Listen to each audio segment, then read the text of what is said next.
নওগাঁর মহাদেবপুরে ৩ বছরের শিশু নাইম এবং ৫ বছরের শিশু আরাফাতের চাঞ্চল্যকর ও রহস্যজনক মৃত্যুর ঘটনার ১০ মাস পর আদালতের নির্দেশে কবর থেকে মরদেহ উত্তোলন করা হয়েছে। মঙ্গলবার ২৩ জুন সিআইডি ও প্রশাসনের উপস্থিতিতে উপজেলার বিনোদপুর পশ্চিমপাড়া গ্রামের পারিবারিক কবর থেকে শিশু নাইমের অবয়ব তোলা হয়। ৩ বছর বয়সী শিশু নাইম ইসলাম উপজেলার বিনোদপুর পশ্চিমপাড়া গ্রামের বাসিন্দা সিরাজুল ইসলামের ছেলে। সিরাজুল ইসলাম স্থানীয় উচ্চ বিদ্যালয়ের সহকারী প্রধান শিক্ষক। নাইমের সঙ্গে প্রাণ হারানো তার সার্বক্ষণিক খেলার সাথী ৫ বছরের শিশু আরাফাত ছিল একই গ্রামের আইজুল হকের নাতি। এলাকাবাসী ও নিহতের পরিবারের দাবি, এটি কোনো সাধারণ পানিতে ডুবে মৃত্যু নয়, বরং এক পৈশাচিক ও পরিকল্পিত হত্যাকাণ্ড। এক কিশোরীকে ধর্ষণের লোমহর্ষক ভিডিও সামাজিক যোগাযোগ মাধ্যমে ছড়িয়ে দেওয়ার চরম প্রতিশোধ নিতেই এই নিষ্পাপ দুই শিশুকে হত্যা করা হয়েছে।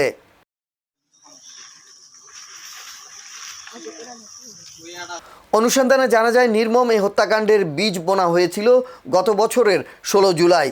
ওই দিন স্থানীয় একটি প্রাথমিক বিদ্যালয়ের ওয়াশরুমে ১৩ বছর বয়সী এক কিশোরীকে জোরপূর্বক ধর্ষণ করে বখাটেরা। সেই পৈশাচিক দৃশ্য মোবাইল ফোনে ধারণ করে নিহত নাইমের বড় ভাই নাহিদ ইসলাম সাগর।